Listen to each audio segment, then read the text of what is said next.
Hello students, मेरा नाम है जनायक और आप देख रहे हैं द गुरुकुल एजुकेशनल हब। आज हम आपको जो हमारा जो मैटर चल रहा था मैटर उसका थर्ड लेक्चर लेकर आए हैं, जिसमें हम आपको एटॉमिक नंबर, एटॉमिक मास, इन सारी चीज़ों के बारे में बताएंगे। देखो, पिछले लेक्चर में हमने आपको बहुत सारी चीज़ें बताई थी। एटम क्या होता है, एटम किन चीज़ों से मिलकर बना होता है, इलेक्ट्रॉन, प्रोटॉन, न्यूट्रॉन के बारे में बताया था, कहाँ रहते हैं, इनकी पोजीशन बताई थी। इलेक्ट्रॉन सेल्स में रहते हैं, प्रोटॉन न्यूट्रॉन न्यूक्लियस में रहते हैं, और आपको उन सेल्स के नाम बताए थे, पहले 4 सेल्स के नाम। तो ये सारी चीज़ें हम आपको पिछले लेक्चर में बता चुके हैं। तो जो स्टूडेंट सीधा इस लेक्चर को देख रहे हैं वो मत देखिए, पहले आप लोग उस लेक्चर को देखिए जो इससे पहले का लेक्चर है, और इससे पहले जो आपके जो इसके 2 लेक्चर हो चुके हैं, दोनों लेक्चर को देखने के बाद ही इस लेक्चर को देखिए। अब अगर आप लोग पिछले लेक्चर को अच्छी तरह समझ चुके हो तो अब हम आगे बढ़ते हैं और आज हम आपको एटॉमिक नंबर के बारे में बताएंगे। ये एटॉमिक नंबर क्या होता है? एटॉमिक नंबर, एटॉमिक नंबर जिसको बेटा रिप्रेजेंट किया जाता है जेड से। इससे रिप्रेजेंट किया जाता है ये जेड से। ओके, तो अब आप ध्यान से समझिएगा कि ये एटॉमिक नंबर क्या होता है। इतना आप लोग जानते ही हो, एटम 3 चीजों से मिलकर बना होता है, इलेक्ट्रॉन, प्रोटॉन, न्यूट्रॉन से। अब आपको पता है इलेक्ट्रॉन कहाँ रहते हैं उसमें, सेल्स में, और प्रोटॉन कहाँ रहते हैं, प्रोटॉन, न्यूट्रॉन, न्यूक्लियस में। इतना आप लोग समझते हैं आप लोग। अब समझिए आप लोग थोड़ा सा एटॉमिक नंबर के बारे में। तो अब हम इसकी डेफिनेशन लिख देते हैं। Total number of proton, total number of proton present, total number of proton present in nucleus, are known as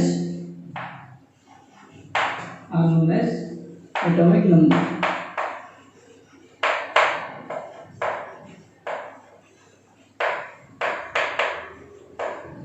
okay, अब ये डेफिनेशन क्या है बेटा, देखिए समझिए। जो न्यूक्लियस होता है हमारा, उसमें प्रोटॉन, न्यूट्रॉन रहते हैं। अगर उस न्यूक्लियस में जो टोटल नंबर ऑफ प्रोटॉन होंगे, उस न्यूक्लियस के अंदर जो टोटल नंबर ऑफ प्रोटॉन होंगे वही क्या कहलाएंगे बताया, ये हमारा एटॉमिक नंबर। एटॉमिक नंबर क्या होता है? जो न्यूक्लियस में जो टोटल नंबर ऑफ प्रोटॉन होते हैं उन्हीं को हम क्या कहते हैं बताओ? Atomic number. कुल प्रोटॉनों की संख्या, कुल जितने भी प्रोटॉन होंगे कुछ जितने सब प्रोटॉनों को हम क्या नाम दे देंगे, नया नाम दे देंगे हम एटॉमिक नंबर। तो एटॉमिक नंबर बराबर क्या क्या हो सकता है देखना, इसका एक फॉर्मूला बनाएंगे हम लोग। एटॉमिक नंबर बराबर क्या होगा बताइए? प्रोटॉन, टोटल प्रोटॉन, ऐसे कर लेंगे, ऐसे कर लेंगे, total proton in nucleus, okay. अब इतना आप लोग समझ गए एटॉमिक नंबर ही क्या होता है? Total number of total proton nucleus, जितने प्रोटॉन होंगे वही तो एटॉमिक नंबर होगा। इस बात का एक बात का और ख्याल रखिएगा बेटा, एक बात का ख्याल रखना, जो एटम होता है वो न्यूट्रल होता है। एटम कैसा होता है? न्यूट्रल। न्यूट्रल का मतलब उसके ऊपर कोई भी चार्ज नहीं होगा। भाई 2 तरह के चार्ज होते हैं, प्लस माइनस। तो न्यूट्रल जो एटम होगा उसके ऊपर कोई भी चार्ज नहीं होता है। अगर आपसे कोई पूछता है बताइए एटम न्यूट्रल क्यों होता है, तो आप उसका आंसर करेंगे क्योंकि उसमें प्रोटॉन और इलेक्ट्रॉन का जो नंबर होता है वो बराबर होते हैं। प्रोटॉन और इलेक्ट्रॉन बराबर होते हैं।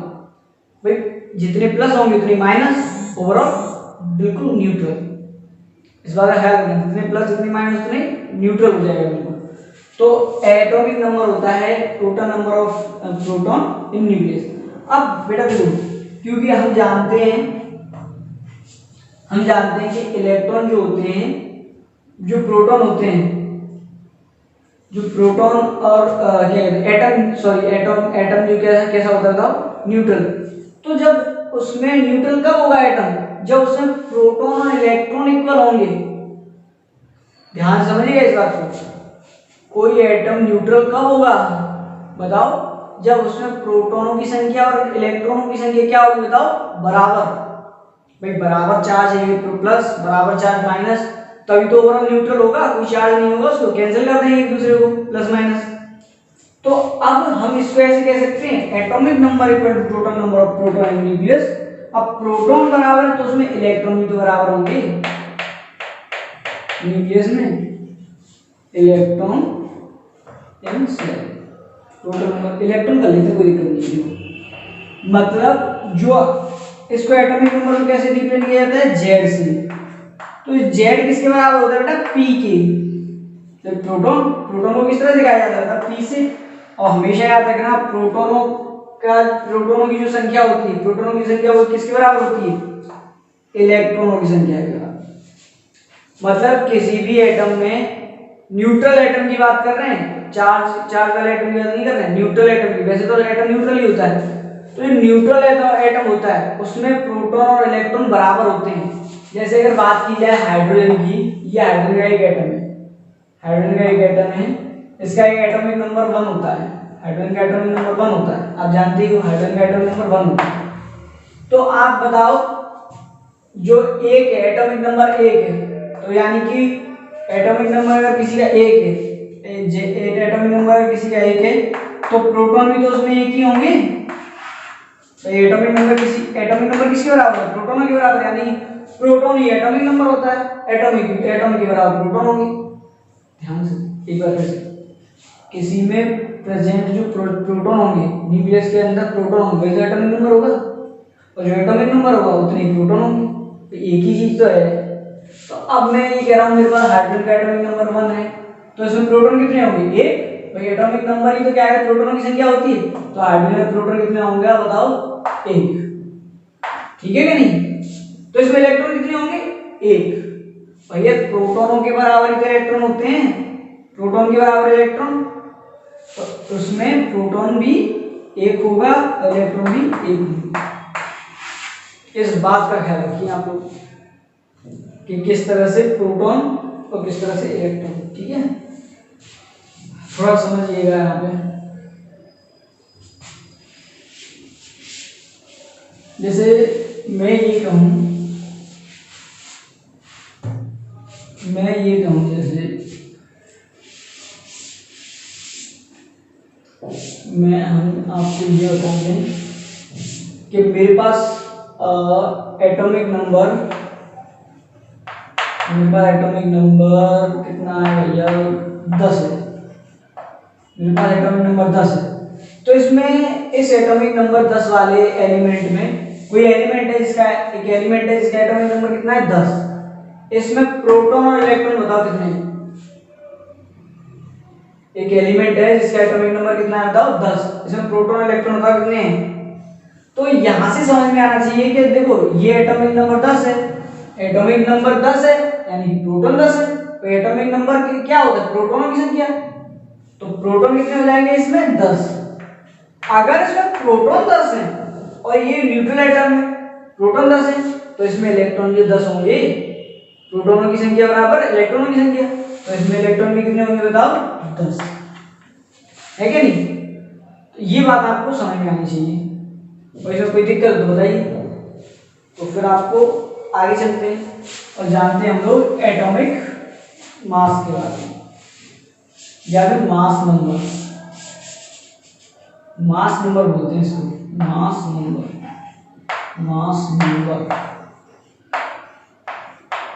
नंबर। इसको ए से रिप्रेजेंट किया जाता है। मास नंबर को किससे रिप्रेजेंट किया जाता है, ए से। तो ये क्या होता है, समीशन ऑफ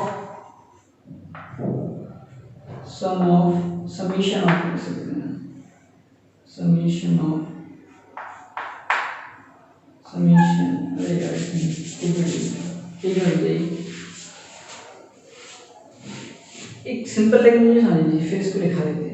एक सिंपल लैंग्वेज में समझिए मास नंबर क्या होता है। देखिए इलेक्ट्रॉन में कोई भी जो मास होता है वो नेग्लिजिबल होता है, ना के बराबर होता है। इलेक्ट्रॉन में जो चार्ज होता है, जो मास होता है वो ना के बराबर होता है।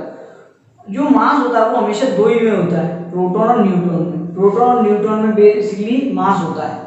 तो मास नंबर क्या होता है, मास नंबर को इसी रिप्रेजेंट किया जाता है, ये होता है सम ऑफ प्रोटॉन और न्यूट्रॉन। किसी भी एटम में प्रोटॉन और न्यूट्रॉन का जो जोड़ होता है, जो कुल जोड़ होगा, वही क्या होगा बताओ? Mass number. Summation of proton and neutron, summation of proton and neutron in nucleus are known as mass number. जैसे मास नंबर को ए से रिप्रेजेंट किया जाता है। देखो मास नंबर क्या होता है,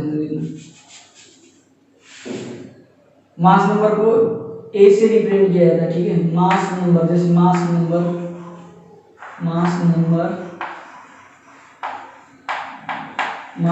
इक्वल होगा किसके? मास नंबर इक्वल होगा प्रोटॉन के प्लस न्यूट्रॉन के। मास नंबर किसके इक्वल होगा? मास नंबर होगा प्रोटॉन के और न्यूट्रॉन के। इन दोनों का जोड़ी क्या होगा बताओ? Mass number. यानी कि देखो मास नंबर को किससे दिखाते हैं? ए से, इक्वल प्रोटॉन को पी से, एन को इस तरह से। तो ये फॉर्मूला में लगाया जाता है हमारे पास, ठीक है कि नहीं? A equal to P plus N, ठीक है। तो अब देखो ध्यान से,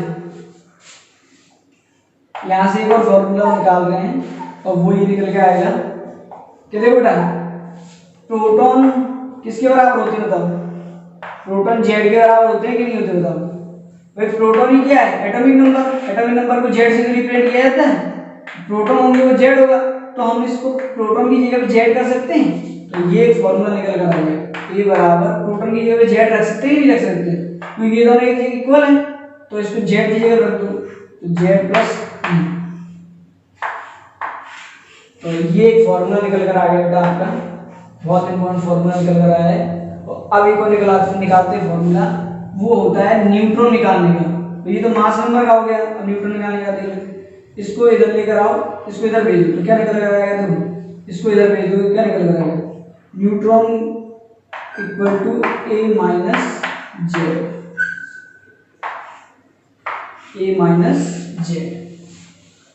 तो ये फॉर्मूला किसका है? न्यूट्रॉन निकालने का। किसी एटम में न्यूट्रॉन की अगर आपको संख्या निकालनी, तो ये फॉर्मूला निकल कर आ जाएगा, n equal to A minus Z. ये फॉर्मूला याद रखिएगा आप लोग, ये इंपॉर्टेंट फॉर्मूला है, आगे भी काम आएगा आपको, बहुत आगे तक काम आएगा कि n बराबर ए माइनस जेड किसका फॉर्मूला होता है बताओ? किसी भी एटम में न्यूट्रॉन कैलकुलेट करने का। एग्जांपल फॉर्मूला बताते हैं, फॉर्मूला नोट कर लिया आपने? एक एग्जांपल बताते हैं इसकी। चलो, कह रहा है, एक क्वेश्चन है आपके लिए, कह रहा है एक एलिमेंट का एटॉमिक नंबर 31 है, ठीक है। ध्यान से पढ़िएगा क्वेश्चन को, लिख लीजिएगा। कह रहा है एक एलिमेंट है जिसका एटॉमिक नंबर 31 है, ठीक है। इसमें एटॉमिक नंबर कितना है? सॉरी वो छोटी सी गलती हो गई यहाँ पे, दोबारा से। कह रहा है एटॉमिक मास 31 है, नॉट एटॉमिक नंबर।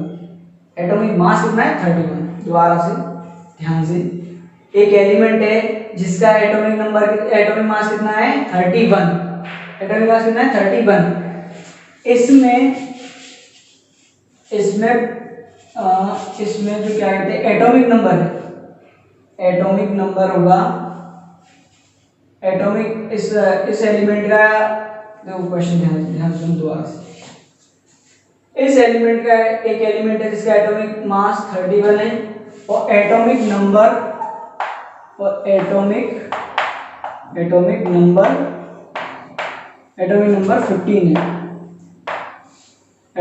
कितना है बताओ? 15। कह रहा है इसमें न्यूट्रॉन की संख्या कैलकुलेट कीजिए। न्यूट्रॉन बताइए कितने हैं? न्यूट्रॉन फाइंड करने हैं आपको। न्यूट्रॉन बताइए कितने हैं? एक एलिमेंट है जिसका एटॉमिक मास 31 है, एटॉमिक नंबर 15 है। आपको न्यूट्रॉन कैलकुलेट करने कितने हैं इसमें, इस एलिमेंट में? तो सिंपल सी चीज है, इसमें कुछ नहीं करना है। बताओ, देखो उसमें फॉर्मूला होता है न्यूट्रॉन कैलकुलेट करने का, क्या होता है? n बराबर a माइनस जेड। यही तो होता है। अरे भैया यही तो होता है फॉर्मूला न्यूट्रॉन कैलकुलेट करने का, भी तो बताया था। तो बताओ न्यूट्रॉन निकालने, मास कितना दे रखा है एलिमेंट का बताओ, ए कितना दे रखा है 31, ओके, माइनस जेड कितना दे रखा है एटॉमिक नंबर, एटॉमिक नंबर कितना दे रखा है 15, बताओ तो n बराबर कितना निकल कर आ गया बताओ, है क्या नहीं बताओ ऐसा। ध्यान से फिर से एक बार सुन लीजिए, एक एटम है, एक एलिमेंट है, कोई भी एलिमेंट है जिसमें उसका मास नंबर 31 दे रखा है, इसमें उसका एटॉमिक नंबर 15 दे रखा है, कह रहा है न्यूट्रॉन बताओ कितने हैं इस एलिमेंट में, बस कुछ नहीं करना है, फॉर्मूला लगा देना है n बराबर a माइनस जेड वाला, a क्या है atomic mass, mass number, z क्या है एटॉमिक नंबर, दोनों को वैल्यू पुट कर दो, आंसर निकाल दो, मास दे रखा है एटॉमिक नंबर दे रखा है, कोई दिक्कत है तो बताइए। तो ये सारी चीजें आपको आनी चाहिए, इतनी सभी सारी चीजें आपको आनी चाहिए, ओके। तो आज के इस लेक्चर में हम आपको इतना ही बताते हैं। नेक्स्ट लेक्चर में हम आपको लिए लेकर आएंगे इलेक्ट्रॉनिक कॉन्फ़िगरेशन, इलेक्ट्रॉनिक कॉन्फ़िगरेशन और आपको वैलेंसी वगैरह के बारे में बताएंगे, ठीक है। तो बस आज के इतना ही, इनको एक बार ध्यान से देख लीजिएगा आप इन सारी चीज़ों को, क्योंकि हो सकता है आप लोग अभी छोटे हैं, बच्चे हैं भी, आप तो कम समझ में आएंगी सारी चीज़ें, तो एक बार बेटा ध्यान से इनको दोबारा से पढ़ लेना, ओके।